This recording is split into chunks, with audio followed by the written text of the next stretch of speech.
Hi, I'm Molly. And I'm Jamie, and this is our From the Pasture with Hired Hand podcast. As the owners of Hired Hand website software, we've been developing websites and creating internet marketing strategies for livestock breeders for the past 10 years. The majority of our customers are involved in the breeding of registered animals, such as Texas Longhorns, Highland cattle, horses, and white-tailed deer, where the pedigrees are very important. The From the Pasture with Hired Hand podcast examines many of the differences in raising pedigreed livestock for maximum profit. Join us and learn what we're covering today. Today I'm joined with Carolyn Smith and Cathy Ritter from Carving Creek Farm in Weatherford, Texas. Hi ladies, thanks for joining us today. Hello. I love your matching shirts, they're perfect. Oh, thank you. Thank you. We were afraid people wouldn't recognize us if we didn't wear them, so. And you said you almost wore your hat as well, right? Yes, I almost wore a hat because the weather is not very conducive right now. So for good hair. So You're neither. Well, why don't you start by telling me a little bit about yourself and your breeding program? well, we're sisters, and we got into Longhorns in 2014. We were looking at all different types of cattle, and we settled on the Longhorns. And she's an engineer and a computer engineer, and I'm a teacher, retired now, but we did not grow up with a farm background, so No. we were looking for something that was easy to keep. Yeah, our parents grew up in a small country town, and we grew up visiting grandparents every 2 weeks, and the thing to do was to go for a drive in the country, at lunchtime and look at the farms and the fields.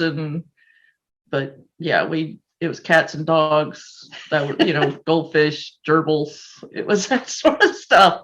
Not cows. Yeah, or horses, either one. So yeah. Well, that's very cool. And you said you're both retired or just one of you? Just me. Just her. Okay. I've still got a few more years. I'm the younger, the baby. So yeah, I got a few more years, and the more cattle we buy, I think I'll be working longer. So. So how did you come up with your ranch name? We bought this property in 2015, or 2013. It was right before. And the property has a creek that runs through it. And when we were trying to figure out what we were going to call ourselves, we were looking at, windmill and country things, and there was this creek.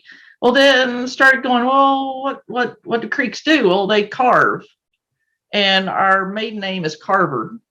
So we decided to go with Carving Creek. And since we have so many different, we have llamas, or we had llamas, and horses and then cows, we decided to put farm on the end instead of ranch. That's great. That's one of the best stories I've heard about a ranch name in a while. That's very, very clever. I like it. We love naming things. Yep.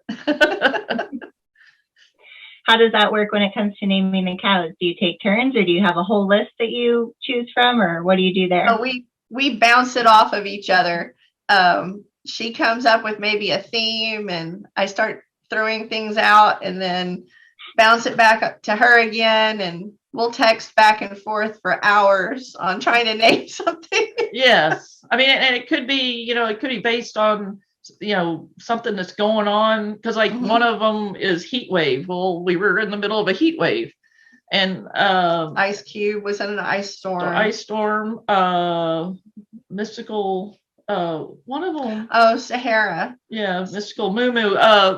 I went to Vegas, and there was all these slot machines, and I was writing down names of slot machines that had these good names, and would save them on my phone. And sometimes it comes in handy. Mm-hmm. Right. So do you have to see the baby to know what you're going to name it, or do you just have a list and the next 5 born, you're going to go down in this order? No, we have to see it. And sometimes we come up with the barn name before the real name, the registered name. Mhm. They all have their own personality, and sometimes that comes into play as far as what they're going to be named And color. Because we have one named Charmin, and she that was during the pandemic when you couldn't get toilet paper, and she's white, so that's her barn name is Charmin. Nice. That makes them a little bit easier to remember, I feel like, when you can tie it to something that happened, or, an event like that. That's neat. Yes.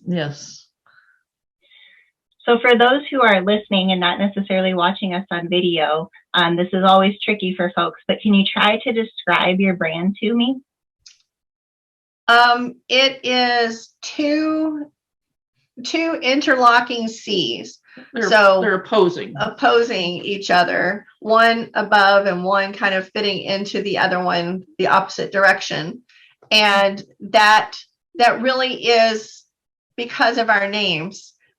We were both named with the letter C at the beginning of our name, and with Carving Creek starting off with two C's, we were like, oh, there's our name. Yeah, that was actually one of the easier things that we came up with, was the brand.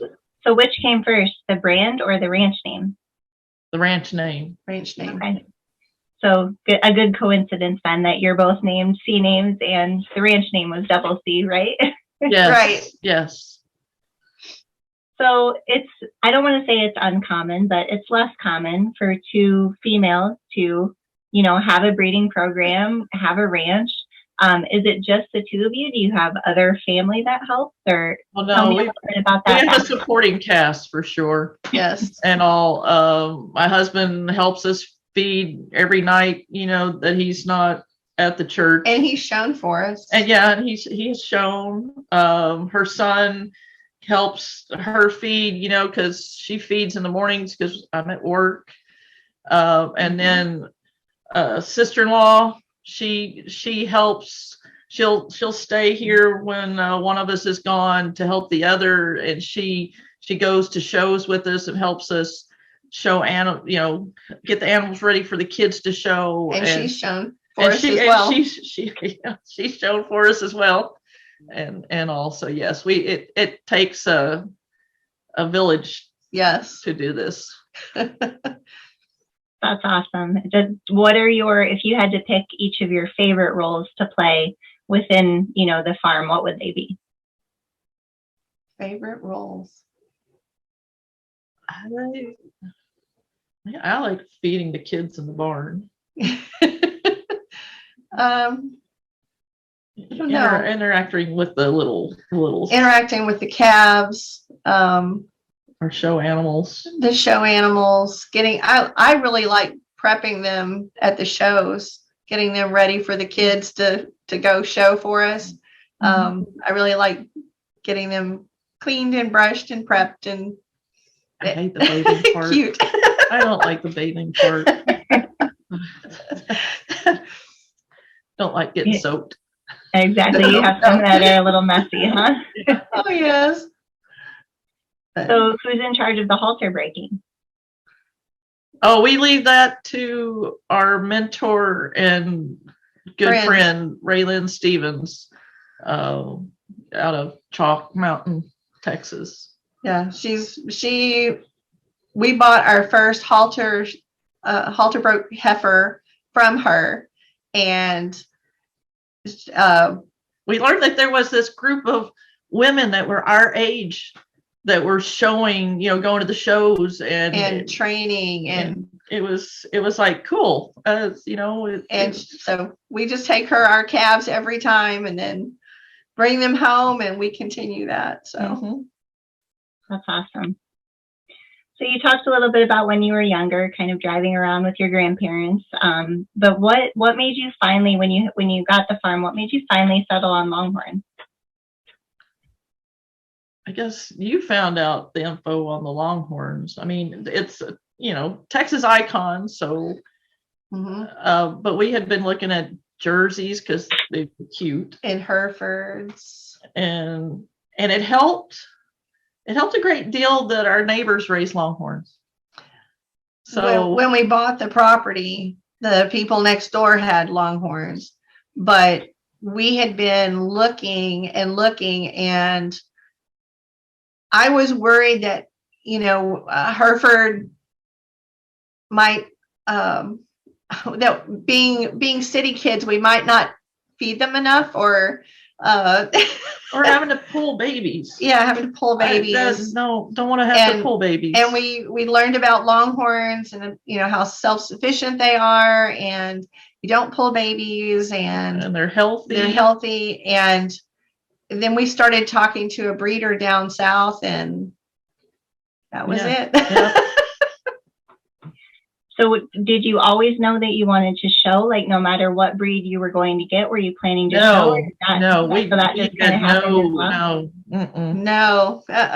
it was just, we were getting some Longhorns. That's how it started. And yeah, if we hadn't fallen in love and wanted that one that led us to Raylin, we would have probably never gotten involved in exactly showing. We didn't know anything about that part of the Longhorn world until I bought Edie. Yeah.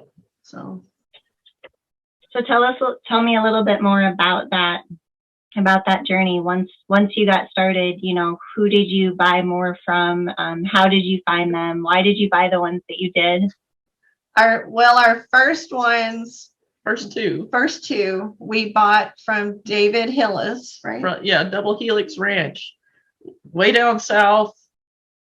When we were pulling the trailer down the road to get to his place, we were having to go through all these cattle guards because you had to go cross other people's property.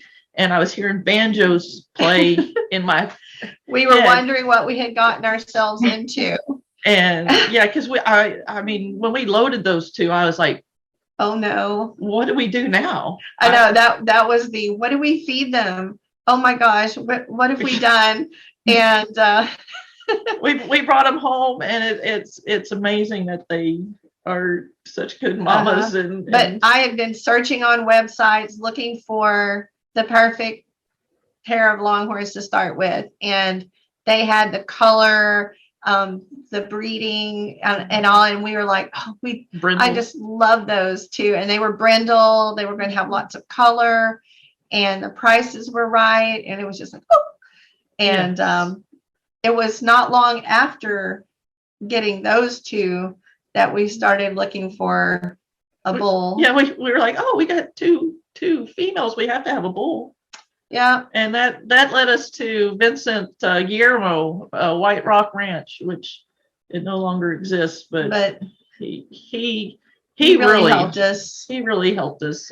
We spotted a bull calf, I guess out in the pasture.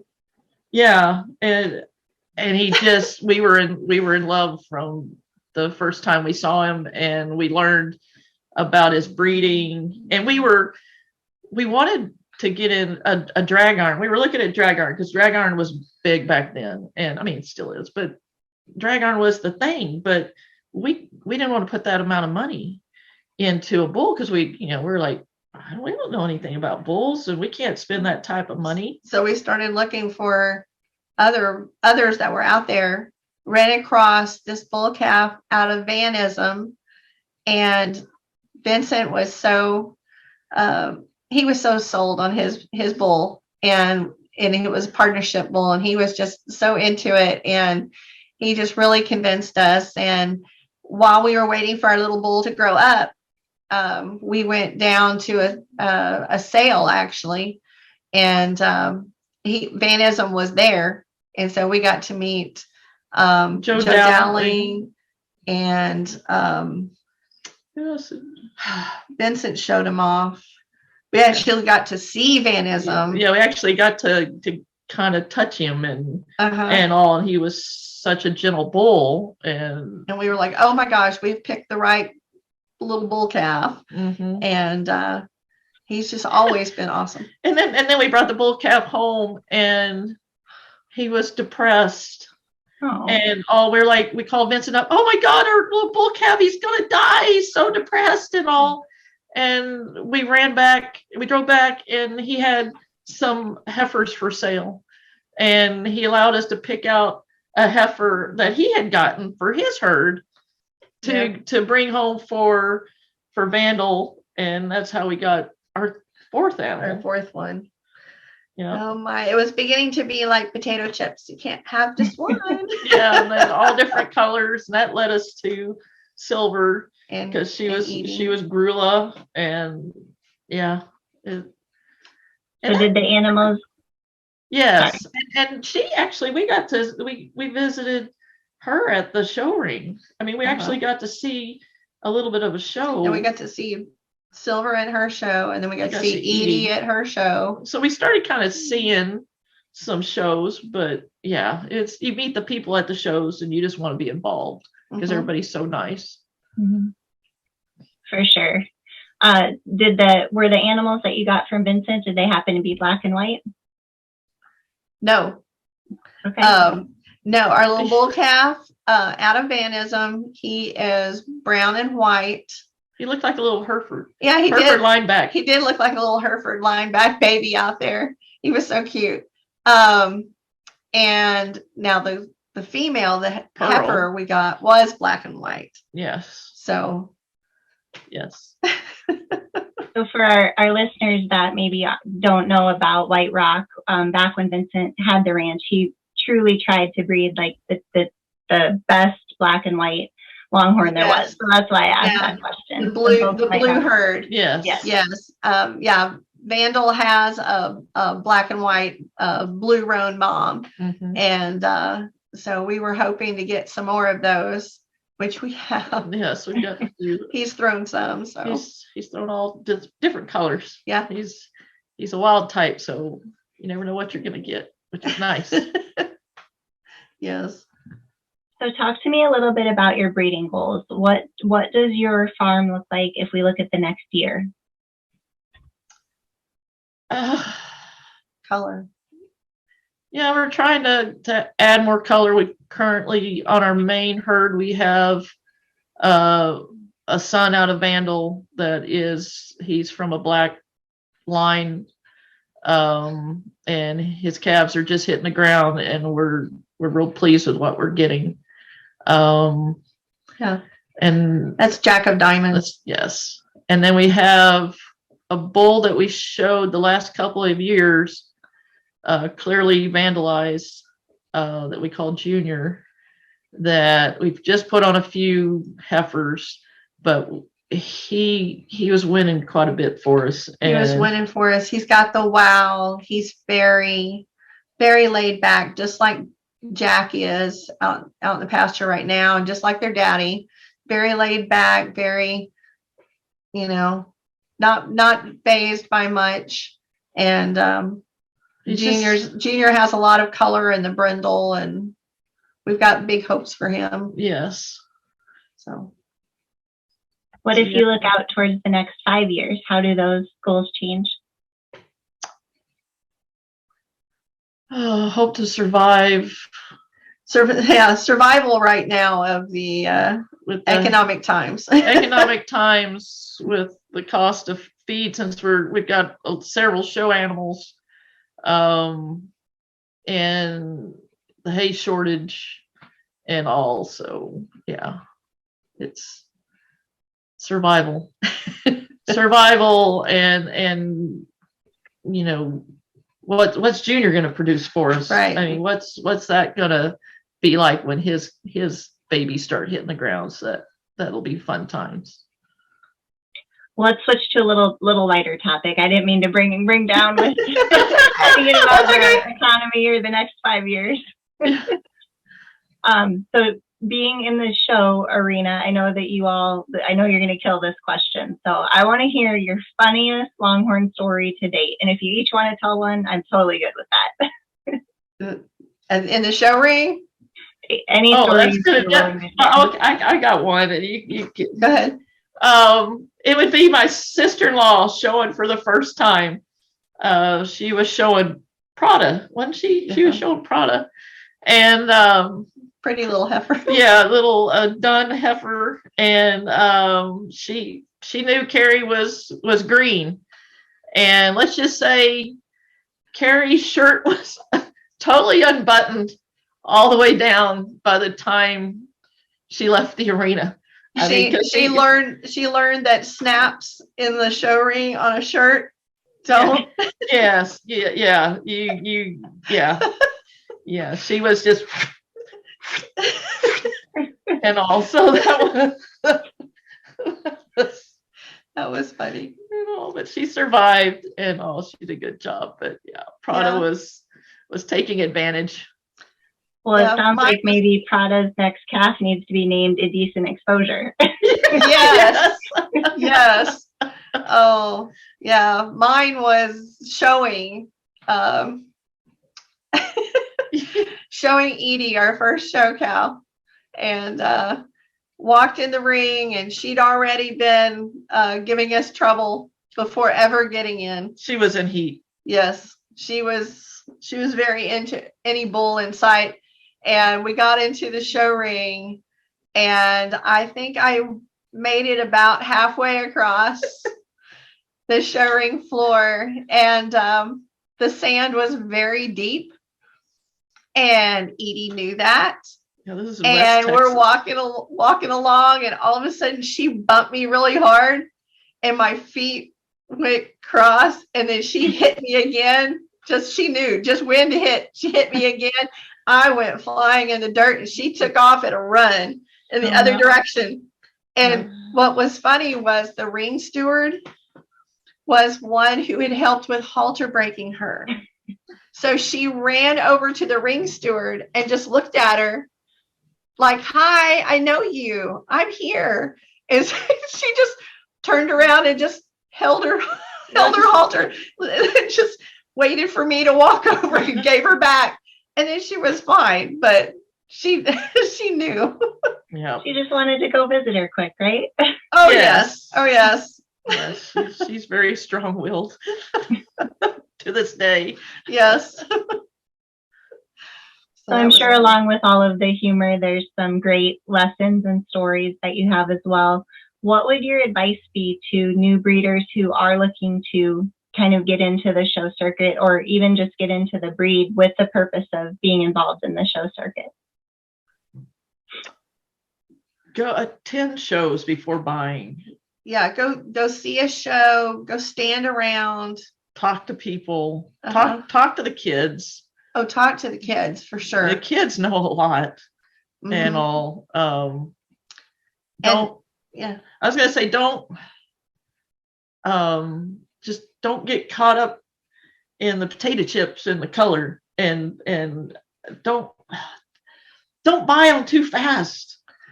Yeah. And all. Yeah, do some research. If you're wanting to show, do some research with going to the shows, see what's being shown and all, and talk to the kids. The kids can tell you a lot. Their parents can tell you a lot. And there's different body styles, horn styles at the show. And you've got to realize, the show is part of it, but that's also what you're going to look at in the pasture. Yeah, there's an after the show world. So what you're showing needs to be something that you want to see later. Yeah. Not something you just buy for the show and then go, oh. Don't chase the ribbon. Yeah. Because you need to enjoy what you got in the pasture, not just. And sometimes it's not all about the winning. It's just participating, because the show people are just awesome. We love going to the shows. We love talking to the people that we've made friends with at different ranches and farms, and the kids as they grow up, and we know a lot of them, and so they're just an awesome little bunch. And we see them outside the show, at the store, and we, everybody helps each other. Yeah, everybody helps each other, and so. I mean, we had a new breeder that came in to the last show, and he was asking us questions, and he didn't know what to do next, and all of that. And we were helping him and telling him what he needed to do. And he was very appreciative of the help, and we pointed him to some kids to help, and and he did really good. I mean, he was showing his own cattle, so right. It's fun. It's a fun place. Yes. So if one of those new breeders came to you and kind of asked you, what would your ideal Longhorn be if you want it both for show and pasture? Does a specific animal come to mind that you could list off, or is it more traits that you would suggest to those breeders? Oh, Traits. yes, traits. Yeah, because you gotta have a. Because I want a well-rounded Longhorn. I want one that has what they're looking for in the show ring as far as conformation, but is also going to have horns that go with that, that I'll be happy with out in the pasture. And there's, some that are going to have twisty horns, some that are going to have your straight horns, and talking to them about, what's your goal to look at? What do you want to look at out in the pasture? Because you've got this little heifer in front of you. They're perfect, but okay. They're going to grow up. They're going to grow up. So what do you want to see down the line? So it's like, don't just buy it because, ooh, they've got a great body. What else is going to happen later down the line? It's like, yeah, what's the udder look like? What the horns look like? And I also try to direct them to some of the training on the judges trainings and things that go on in the breed, and try to direct them to, kind of pay attention to that and listen to the judge. And I try to tell them every judge is different. So don't bank it all on one. Right. Right. So who is a favorite in your own pasture that you feel is about as close as you can get to encapsulating that total package animal you just described? Sophie in the back. Nora. Sock clear. Yeah, sock clear. Nora is JP Grand Marshal. Oh, that's her real name. Refuge. Gosh. Nora. EL. Refuge. Oh, gosh. Yeah, I know. I can't remember. You Can't got too remember. many when you can't remember. It's like, oh no. Oh yeah. We'll let you reference your website really quick so you can get the right name. Yeah. Go to the E's all the way to the bottom. It's easy when most start with going there. EL Marshall's Refuge. So JP Grand Marshal and JH Peacemaker's Refuge. For her. Yes. So if someone would go look at her on your website, what would be the traits that stand out about her? Nora, she's got awesome twisty horns. She's deep bodied, small feminine head, good udder, very clean. Yeah, all those things that you want in a cow. And then Sophie, sock clear. She's out of Clearwind. Yes. She's Clearwind. She's big bodied, gorgeous color, big udder, big horn bases, twist. Yeah, I got the Texas twist going on. Great mom. Mm-hmm. So both of them. Yeah, it's just like the feminine head, deep bodied cows that have pretty horns and color. And not that I'm not against, a red roan red roans and blue roans. Some of those get the biggest horns. It's impressive. Yeah. But those are our two. Well, Molly. And Molly. We got a straight Butler. She's ACC Monarchess. Yeah, she's one of our oldest cows. She has your old school horns, gray waxen horns. Yeah. She's a monarch daughter. Yeah, she's a wild cow for sure. Yes. Solid white. Yeah, solid white. But the gray horns, the gray nose, the gray hooves, she's just gorgeous. Just a wild cow. So. Yeah. I feel like I can relate to wild cow Molly. Must be something Molly's have in common, right? Yes, yes. Yes. So what if I asked each of you, and you can only pick one, what if I asked you to list your all-time favorite Longhorn female, dead, alive, young, old, what would it be? Oh, it's the same one.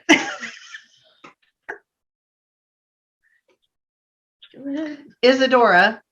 Yeah. She is a wow cow. Was a wow cow. Butler, full butler, corkscrew horns, awesome color, wonderful body. I mean, just a wow cow. We missed out on getting her at an auction, and we've hated it ever since. We were too new. She was coming off. I think it was Hurricane Harvey had just happened down in Houston, and she lost her calf, right? She lost her calf. And it had drowned, they had huddled up, and it gotten stepped on in the huddle, and she was just skin and bones. She was underweight with the hurricane, not being able to be fed, and was caught up for the sale. She's beautiful. And we were inexperienced, and we're like, oh, I don't know. We were afraid we'd get her and she would die on us because we didn't know what we were doing. We were like, oh, we're gonna have to take her straight to Ray Lynn's because if we take her home, she's just gonna die on us. And that's when we've kicked ourselves. Yeah, and a friend of ours bought her. Yes. And he took her home. And oh man, once she got some victuals, oh my gosh. And every time we saw him, we're like, how's she doing? How's she doing? And he's like, oh, she's great. And we're like, oh. Yes. He showed us a picture, and we're like, oh man. One day we're gonna own a daughter first. So granddaughter, a granddaughter or a something out of her lineage. Yeah, someday. So we just loved her. Yes. Bull. I don't know. I really like JP Grand Marshal, but then got a soft spot for Vanism. I know. And all. Really, really, every time we see Vanism come up in a line, we're interested. Even though that's related to ours. Yes. He was just the whole package. Yeah, he was a whole package bull, and great disposition, and all of his daughters have looked pretty good, and all of JP Grand Marshals looked good. They did a good job. Yes. So I think that's our. I think we have to go with 2. Yeah. There's so many. It's really hard, but yeah. I think those are both great answers. Love what you're hearing? Be sure to check out our Pickup Truck Confessions. It's a video series where we hop in the truck or rental car and interview a variety of breeders about what drives their passion for their livestock, how they got started in the breed of their choice, marketing tips, and more. And now, back to the podcast. So is there anyone in the industry that you would like to give a special thank you to for helping you get to where you're at today? Oh, yeah. Yes. Lots of people. Yeah. David Hillis not laughing at us when we came and got the first 2. Vincent, for I think every Saturday after we saw Vandal, we were at his place, and he would just let us stare and talk to us and tell us about different lines that he knew about, in his blue roan herd. And then Ray Lynn, we probably would have gotten out by now if it hadn't been for her. Ray Lynn Stevens has really, her and Stan have helped us a lot along the way. Lazy R Ranch, White Rock, Texas. Or no, SLR. Chalk Mountain, Texas. Chalk Mountain. Yeah. we spend many hours just talking, and on the phone we're talking through good times and bad times. She's been there. Yeah. And then our neighbors, Ben and Phyllis Turman, BPT Longhorns. The knowledge that they've shared, and if we're like, help, they're over here. We watch out for them, they watch out for us, and it's helped a lot that we moved to where we did. We've got good neighbors. Yes. No, I think that's those. I can't think of anything. There's so many other people, because in the show world, there's been people that have kids that we could probably go, if we hadn't run into them to show our animals, they taught us a bunch.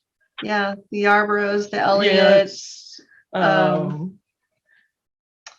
Kendall, Blaine. Blaine Moore and her mom. Yes. I mean, there's so many other kids. Oh, I know we're gonna get in trouble if Russ Thompson and Alicia. Yes, we'll get in trouble. Yeah, we're gonna get in trouble because we're gonna leave somebody out. But I mean, the kids, they taught us so much. Yes. And all, and they're just the kids are just tough. Yes. Yeah. Help us old ladies out. Oh yeah, all the NASA kids. They're always willing to come help somebody who's got a heifer running down the aisle. Yeah. So. Yeah. Well, being another female in the industry, I know that sometimes it can be difficult, right? To kind of stand your own and prove that you're knowledgeable and all of that. But if you had to kind of come up with one piece of advice for fellow females who are looking to really, have their own breeding programs or take hold and, really go forward with something in Longhorns, whether it be showing or business or anything, what would your advice be to them? You can do it. You can do it. Yeah, it's not a male female thing. It's if you love them and you have that drive, you can do it too. And don't let anybody tell you can't. Exactly. And there are plenty of helpful people out there that will help you along the way.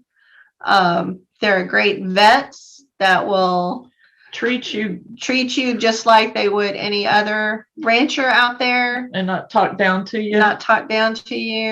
The people at the show are always willing to help.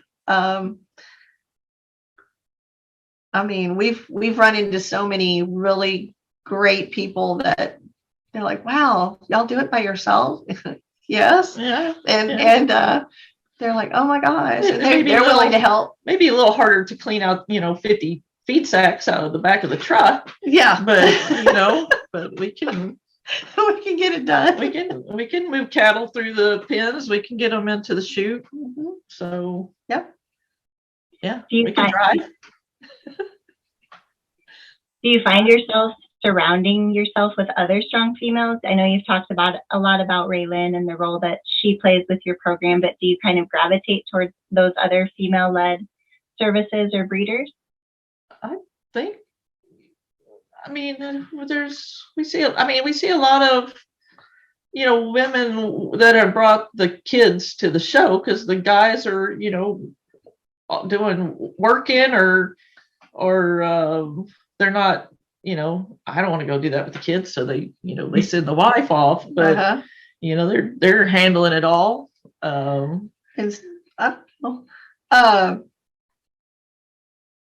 We've been comfortable just with everybody. I don't think we're not out there going, oh, there's a guy over here. We want to get we're not, sex doesn't matter. We're anybody that's friendly to us, we'll be friendly back and we'll, we'll help if we'll help you, you help us. It's just, It's just a big family. Yeah. The Longhorn show people are just awesome. I mean, anytime at the show you need help loading, unloading, getting somebody clean that's being uncooperative, there's usually somebody around that's willing to help and jump in, volunteered to jump in and help. You don't usually have to really ask. People are always looking out for, We've been unexpectedly surprised by kids just jumping in to help. I mean, just we're wrangling one, and all of a sudden I've got a kid helping me, and they're like, hold on, let me do it. And they're like, woo, and it's done. And I'm like, whoa. So or got a flat, your muck cart has a flat, and here, I've got a air compressor out of my truck. Here, let's go. I know that it's like, okay. So we'll be trying to do it ourselves, and somebody will be jumping right in to help. So it's all good. Well, let's switch gears and talk a little bit about your website and internet marketing and all of that fun stuff. So this is a new question we started asking this year on our podcast, but what's the average amount of time that you think you spend looking at Longhorn websites in a week? Too much. Well, it depends on the week. Sometimes, it's only maybe an hour or less a week looking at websites, and then other weeks it's all consuming. Yeah, it's surfing. Yeah, surfing. The phone battery doesn't last long enough. It's like, because you start looking here, and then you see something that leads you down this rabbit hole, and the next thing you know, you spent a couple hours, and you don't know how you got to where you got, but it just swirl down. Yeah. So besides a good animal, obviously, what draws you in about websites? Like, what will make you spend more time on one site than on another?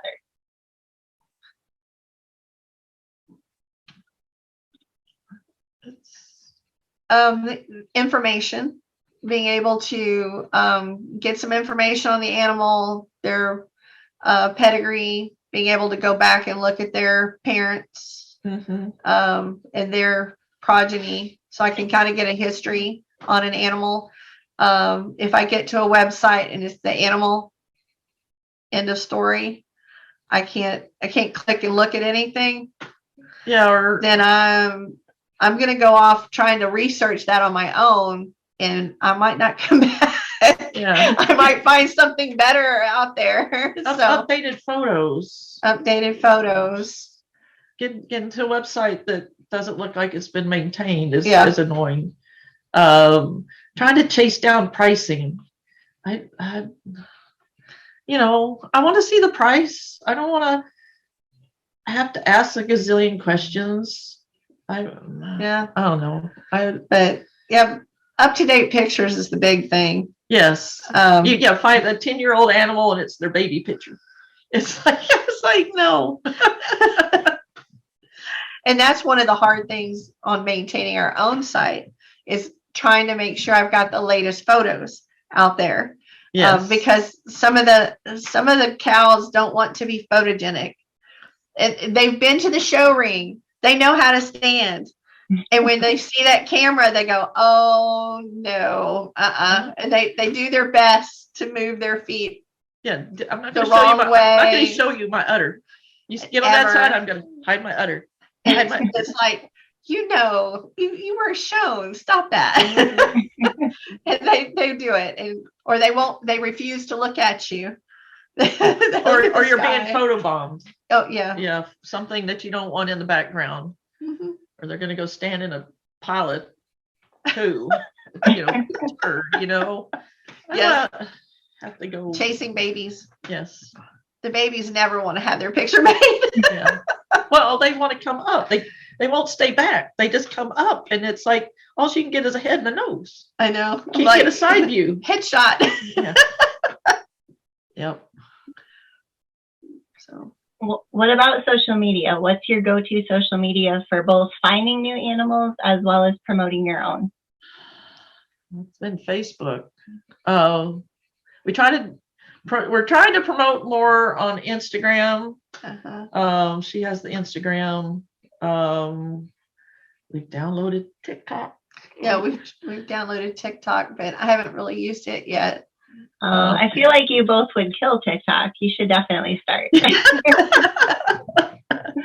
We're trying. The hardest thing is with me working and all. It limits the time that we can get together and I'm trying to create content and send it to her to be approved and all before I post it on Instagram or on the Facebook page. And I can't. Where I work, I don't have my phone with me, so it's only when I go out to check. So yeah, it can be late nights. Yes. So well, it's great that you're embracing new trends. You know, a lot of folks shy away from it and will only use, you know, what they're used to. So it's great that you're willing to try it. Yep. Doing our best. Yeah. Like this, the podcast. I know. What would you say are your three favorite hired hand websites besides your own?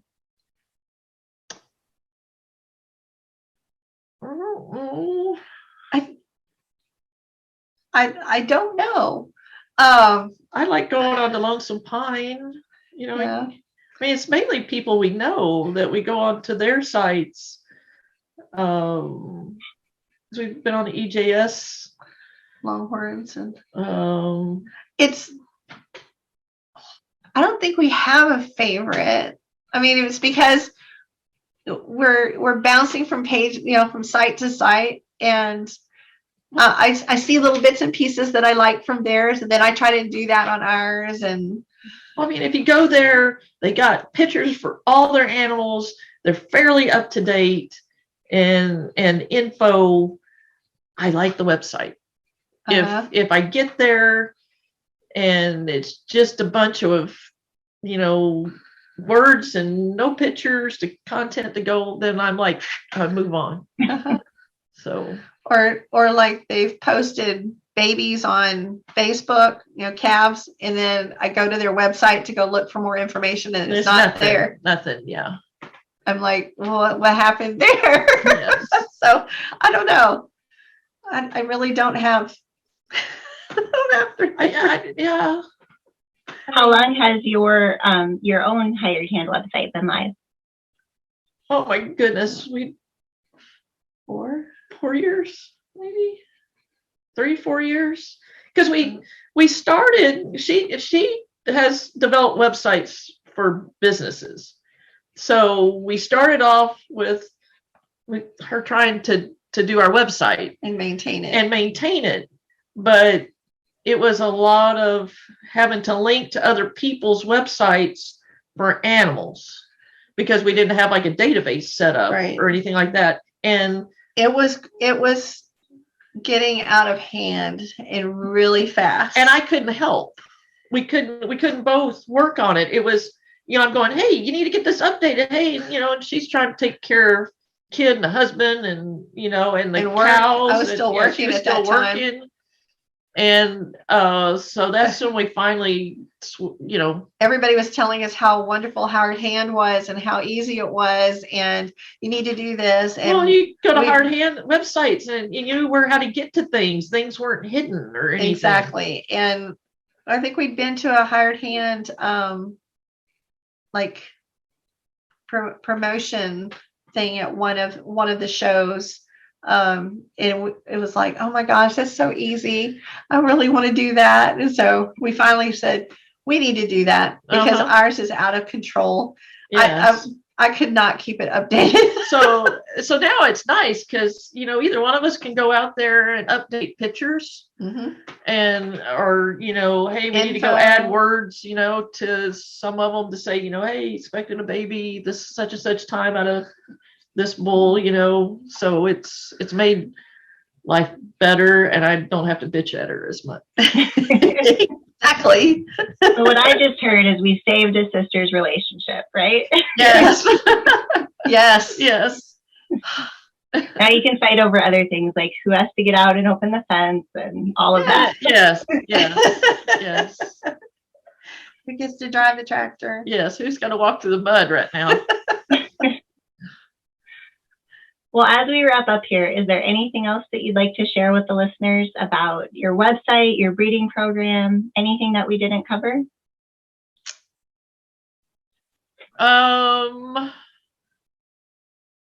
No, I mean, we consider ourselves small breeders, even though I think we've got But the number of cows that we would not be considered small. But we consider ourselves small. We try to be honest with people. What you see is what you get with us, pretty much. And we're trying to breed for the total cow, the total Longhorn. We're not chasing horns. We love twist. Oh, we love twist. We love down swoops on those horns. We like to see some motion in those horns. Mhm. So we're not in the tip to tip race. No. We're just breeding for that total package. Yeah. Good milker, feminine Longhorn female, a strong bull that has a great top line, looks like he could chase cows for weeks and never get tired, and not look like he'll fall apart in a pasture in a few years. We're breeding for animals that have longevity and all. So and we're enjoying this ride and the people that we're meeting on this journey. Yes. And all. If we hadn't gotten into this, we wouldn't know how smart a Longhorn is, and the family dynamics, and just all the great people that love this breed. Yep. Well, thank you both so much for joining me today. We really appreciate it, and we'll be sure to link your URL and social handles, as well as some of the breeders that you mentioned in our show notes when we put the show out. Thanks, All Molly. right, thank you.